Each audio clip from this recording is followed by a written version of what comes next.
Ezekiel 15-ാം അധ്യായം. കരിഞ്ഞ മുന്തിരിത്തണ്ട്. കർത്താവ് എന്നോട് അരുളി ചെയ്തു, മനുഷ്യപുത്ര, മുന്തിരിത്തണ്ടിന് മറ്റ് വൃക്ഷങ്ങളെക്കാൾ എന്തു മേന്മ?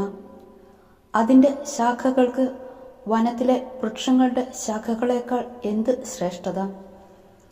എന്തെങ്കിലും നിർമ്മിക്കാൻ അതിൻ്റെ തടി ഉപയോഗിക്കാറുണ്ടോ? പാത്രം തൂക്കിയിടാനുള്ള കൊളുത്ത് അതിൽ നിന്നെടുക്കാറുണ്ടോ?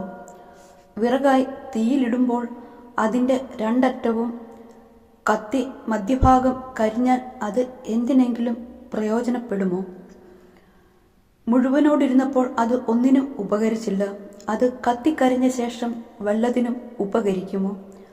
ദൈവമായ കർത്താവ് അരുളി ചെയ്യുന്നു, വനവൃക്ഷങ്ങൾക്കിടയിൽ വളരുന്ന മുന്തിരിയുടെ തണ്ടിനെ തീയിലിടുന്നതുപോലെ ജെറൂസലേം നിവാസികളെ ഞാൻ കൈവെടിയും. ഞാൻ അവർക്കെതിരെ മുഖം തിരിക്കും. അവർ തീയിൽ നിന്ന് ഓടിയകന്നാലും തീ അവരെ ദഹിപ്പിക്കും. ഞാൻ അവർക്കെതിരെ മുഖം തിരിക്കുമ്പോൾ ഞാനാണ് കർത്താവ് എന്ന് നിങ്ങൾ അറിയും. അവർ അവിശ്വസ്തരായി പെരുമാറിയതുകൊണ്ട് ഞാൻ ആ ദേശത്തെ വിജനമാക്കും.